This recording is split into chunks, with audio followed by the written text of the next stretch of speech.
Good morning সবাই, কেমন রয়েছো? এখন আমরা কোডাইকানাল বাস স্ট্যান্ডে রয়েছি।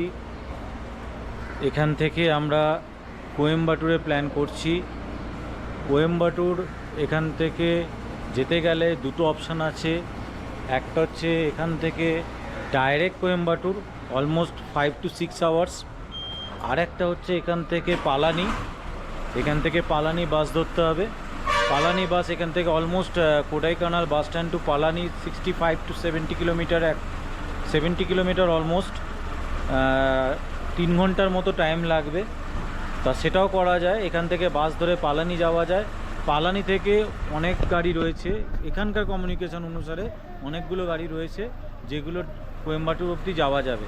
তা আমরা আর্লি মর্নিং বেরিয়েছি। অ্যাকচুয়ালি আমাদের প্ল্যান ছিল হোটেল থেকে 5:30 বেরিয়ে যাওয়ার, কারণ এখানে সকালবেলা একটা শুনেছিলাম 6টার গাড়ি রয়েছে যেটা পালানি যাচ্ছে। ডাইরেক্ট কোয়েম্বাটুরের গাড়ি 8:30-র আগে কিছু নেই, আর্লি মর্নিং 8:30-তে স্টার্ট। তা আমরা ওই জন্যই প্ল্যান করেছিলাম সকাল 6টা থেকে পালানির বাস শুরু হয়ে যায় যাওয়া। তা আমরা চেষ্টা করেছিলাম যদি আর্লি মর্নিং, কারণ 5 to 6 আওয়ার্স কোয়েম্বাটুর অনেকটাই রাস্তা। তা সেই জন্যই আমরা সকালবেলা বেরোলাম। কিন্তু ব্যাড লাক, এখানে যা হয় পুরো ফগ মেঘে ঢেকে রয়েছে পুরো এরিয়া, গাড়ি পাওয়া যাচ্ছিল না। আমাদের হোটেলটা আমরা এমন জায়গাতেই নিয়েছিলাম প্ল্যান করে যেখানে পুরো টপ হিলে রয়েছিল, ফলে সেই জায়গা থেকে তো কোনো পসিবলই নয়। সেখান থেকে আলাদা করে আমাদের বাস স্ট্যান্ড আসতে 500 রুপিস লাগছিল। সেই জন্যেই ওখান থেকে কালকেও আমরা গাড়ির ব্যবস্থা প্ল্যান করেছিলাম, কিন্তু গাড়ি পাইনি। সকালবেলা আর্লি মর্নিংয়ে বলে রাখার পরে একটা আমরা গাড়ি পাই, যে গাড়িটা আমাদেরকে এখানে বাস স্ট্যান্ড অবধি পৌঁছে দেবে। কিন্তু সে সকালবেলা আসতে পারলো না, যাই হোক, সকালবেলা আমাদের পৌঁছতে এখানে অলরেডি দেরি হয়ে গেছে। এখানে এখন আমরা পৌঁছেছি 6টার পরে, অলরেডি 6টার গাড়ি বেরিয়ে গেছে তখন। তা আমাদের নেক্সট বাস হচ্ছে 7:50 Palani, Kodaikanal bus stand two Palani. তা এখন আমরা বাস স্ট্যান্ডে, তোমরা দেখতে পাচ্ছ আমরা এখন বাস স্ট্যান্ডে রয়েছি। পুরো ওয়েদার দেখতে পাচ্ছ, ব্যাপক ওয়েদার, পুরো মেঘ ঢেকে রয়েছে পুরো বাস স্ট্যান্ডে। হিল এরিয়া এরকমই হয়, তোমরা জানো যারা হিল এরিয়া গেছো। টপ প্লেস যেগুলো হিল এরিয়া সেগুলো এরকমই হয়। বাস স্ট্যান্ড পুরো এরিয়াটাই এরকম সকাল থেকে মেঘ হয়ে থাকে। বেলার দিকের পর থেকে, মানে মোটামুটি 2:30-3টের পর থেকে একটু রোদ ওঠে, তার আগে অবধি কোনো রোদ থাকে না, ঠিক এরকমভাবেই থাকে। বাস স্ট্যান্ডটা দেখে তোমরা বুঝতে পারছো পুরো মেঘে। একটু আগে তো আমি ব্লগটাই ভাবলাম দেরি করে স্টার্ট করি, কারণ পুরো মেঘে ঢাকা, কিছু করার ছিল না। আমরা পৌঁছেছি বেশ অনেকক্ষণই, কিন্তু আমি স্টার্ট করলাম ব্লগটা সকালবেলা তোমাদেরকে গুড মর্নিং করে, তার কারণ কিছুই দেখাতে পারতাম না, পুরো মেঘে ঢাকা ছিল। আমরা যখন গাড়িতে আসছিলাম, ওরা প্রচণ্ড এক্সপার্ট ড্রাইভার, ওরা হিল এরিয়ায় গাড়ি চালায় দেখছিলাম, তাই গাড়ির টার্নগুলো নিচ্ছিল পাহাড়ের ওপর থেকে। যখন আমরা নামছিলাম জাস্ট ইউটার্ন নিচ্ছিল, মানে সত্যি মানে ভেতরে ব্লক হয়ে যাচ্ছিল হাট, এরকমই পুরো মেঘে ঢাকা ছিল। তা সেই জায়গা থেকে আমরা এখানে পৌঁছলাম, এবার ওয়েট করছি। এখন তো কোনো বাস নেই, 7:50 বাস। তা আমরা ঠিক করেছি এখানে পৌঁছে কিছু সকালবেলা ব্রেকফাস্ট করে নেব। ব্রেকফাস্ট করে তারপরে আমরা ব্রেকফাস্ট করার পরে এখান থেকে 7:50 গাড়িটা ধরবো। এখন বাজে, আমি জাস্ট টাইমটা তোমাদেরকে একটু বলি, এখন অলমোস্ট 6:30 হয়ে গেছে। তো যাই হোক, আমরা এখন ওয়েট করছি এখানে। আর একটা জিনিস তোমাদের সাথে শেয়ার করব, একটা মজার জিনিস। দেখো, আমরা চাইলে অনেক কিছু করতে পারি, সেটা হচ্ছে আমাদের ওখানে তোমরা দেখেছো ওয়াটার বোতল, জলের মিনারেল ওয়াটার, বিসলারি কিনলে এগুলো তো রয়েছেই, তার সাথে নর্মাল লোকাল জলও কিন্তু ওখানে আমাদের প্রচুর অ্যাভেলেবেল রয়েছে, যেগুলো 500 হাফ লিটার 1 লিটারের বোতলে পাওয়া যায়। কিন্তু এখানে কিন্তু কোনো রকম হাফ লিটার 1 লিটার অ্যালাউ নয়। তার কারণ এখানে নেচারকে ওরা প্রচণ্ড গুরুত্ব দেয়, ইকো ফ্রেন্ড এরিয়া, পুরো ইকো ফ্রেন্ডলি এরিয়া, ফলে এখানে কোনো রকম প্লাস্টিক ওরা অ্যালাউ করে না। কোনো দোকানে কোনো প্লাস্টিক কিন্তু কোডাইকানাল এরিয়ায় নেই। এখানে টোটালি ব্র্যান্ড। আমি কালকে আমার একটা খাবার নেওয়ার জন্য প্লাস্টিক চাওয়াতে ওরা জাস্ট আমাকে জানিয়ে দিল এখানে কিন্তু প্লাস্টিক ব্যান্ড, এখানে প্লাস্টিকের আলোচনা করা যাবে না। ইভেন এখানে ওরা প্লাস্টিকের 1 লিটার আর 500 বোতল রাস্তায় পড়লে বা এখানে ড্রেনেজ সিস্টেম ড্যামেজ হতে পারে, এই জন্য কিন্তু ওরা কোনো রকমভাবে 1 লিটার আর হাফ লিটারের বোতল কোডাইকানালে এখানে লোকাল গভর্নমেন্ট কিন্তু তামিলনাড়ু গভর্নমেন্ট অ্যালাউ করেনি। এই একটা ভালো জিনিস আমার তামিলনাড়ু গভর্নমেন্টের লাগলো। বাসে সময় বেশি লাগবে বলে অগত্যা আমাদেরকে গাড়ি নিয়েই বেরিয়ে পড়তে হলো।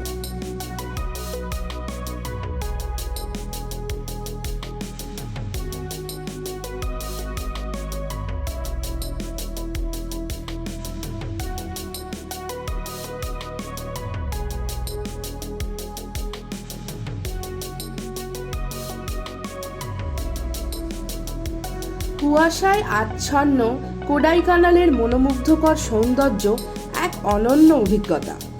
সবুজ পাহাড়ের বুক জুড়ে ছড়িয়ে থাকা কুয়াশা যেন প্রকৃতির এক জাদুকরী চাদর।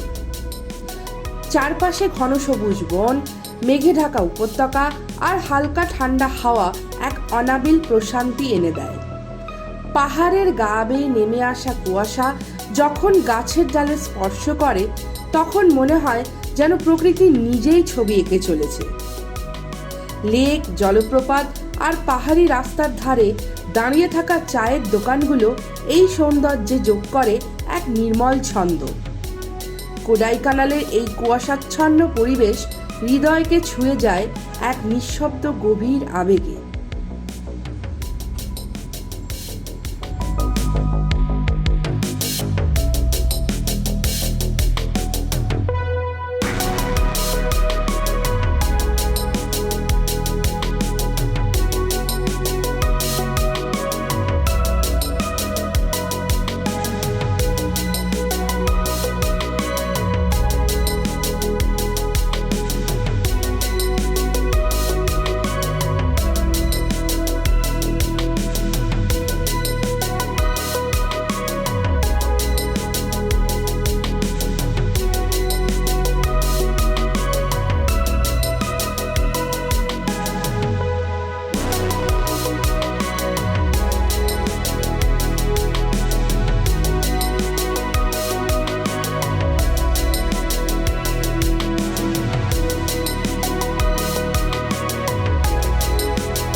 In the heart of hills where silence sleeps, Kodaikanal wakes where the mist softly weeps. Fog drapes the pine trees in silken white, veiling the world in a hush of light. The lake lies still like a mirror of dreams, reflecting clouds and moonbeam streams. Each breath of air is cool and deep, as if the earth itself dares sleep. Winding roads in a ghostly trance, where shadows of trees in silence dance. And every step through that silver veil feels like walking through a fairy tale. The waterfalls hum in a distant song, echoing soft as they rush along.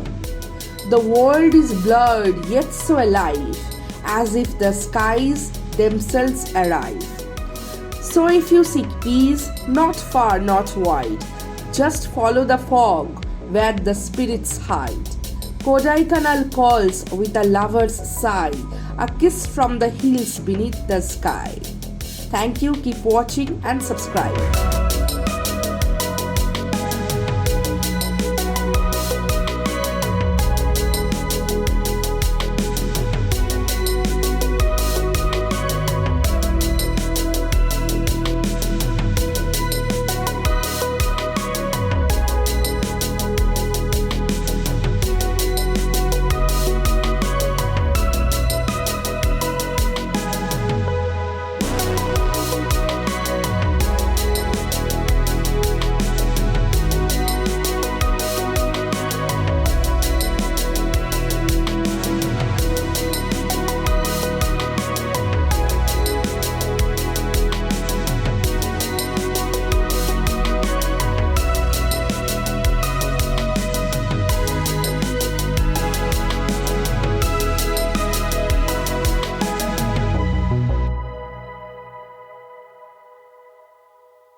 Kodaikanal থেকে তোমাদের সাথে কথা হয়েছিল, early morning বেরিয়েছিলাম। কোডাইকানাল থেকে আমরা এখানে মোটামুটি 1টা বেজে গেল। আমরা পালানি পৌঁছলাম, পালানি থেকে গাড়ি চেঞ্জ করে তারপর আমরা কোয়েম্বাটুর পৌঁছলাম। এবার কথা হচ্ছে, আমরা যখন অনলাইন বুকিং করেছিলাম সেখানে দেখাচ্ছিল মোটামুটি ওয়াকিং ডিস্টেন্স। আমরা হোটেলেও কথা বলেছিলাম, কোয়েম্বাটুরে যে হোটেল আমরা নিয়েছি, কিন্তু যখন আমরা বাস স্ট্যান্ডে পৌঁছলাম সেখান থেকে বললো 6 কিলোমিটার। অটো আমাদের নিল 200 টাকা এখানে হোটেলে পৌঁছানোর জন্য। কিন্তু এখানে একটা কনফিউশন লাগছিল আমার যে 200 টাকা কেন নিল বা 6 কিলোমিটার কেন দেখাচ্ছে। তারপর আমি বুঝতে পারলাম যে এখানে নর্মালি সিটি বাস স্ট্যান্ড যেটা, সেটা হচ্ছে গান্ধীপুরম বাস স্ট্যান্ড। গান্ধীপুরম বাস স্ট্যান্ড থেকে হোটেলটা হচ্ছে 500 মিটার। তা সেই জন্যেই আমরা যে বাসে এসছি সেটা কিন্তু গান্ধীপুরম বাস নয়, সেটা আউট অফ সিটি থেকে এসছে, মানে কোডাইকানাল থেকে ওটা ইয়েতে ঢুকেছে, পালানি হয়ে এখানে ঢুকেছে। ওটা যেহেতু আউট অফ সিটি থেকে এসছে, ওটার বাস স্ট্যান্ড কিন্তু আলাদা। এটা একটা জিনিস আমি এখানে এসে জানলাম। যাই হোক, এবার আমরা কিন্তু হোটেলে উঠেছি, ফ্রেশ হলাম। জাস্ট আমরা তোমাদের সাথে দেখো, এখন আমরা হোটেল থেকে এবার বেরোচ্ছি পরের যে আমাদের প্ল্যান রয়েছে সেখানে যাওয়ার জন্য। এখন আমরা ফ্রেশ হয়ে গেছি, আবার নতুন হয়ে চার্জ হয়ে গেছি। সকালে টায়ার্ডনেসটা কাটিয়ে নিয়েছি, জাস্ট একটু হোটেলে ঢুকে ফ্রেশ হয়ে এবার এখান থেকে আমরা অটো করে গান্ধীপুরম যাব। এখন অবধি আমি যা খবর পেয়েছি, গান্ধীপুরম থেকে আবার আলাদা কিন্তু বাস রয়েছে যাওয়ার, সেটা হচ্ছে ঈশা ফাউন্ডেশন। দেখা যাক, সঙ্গে থাকো।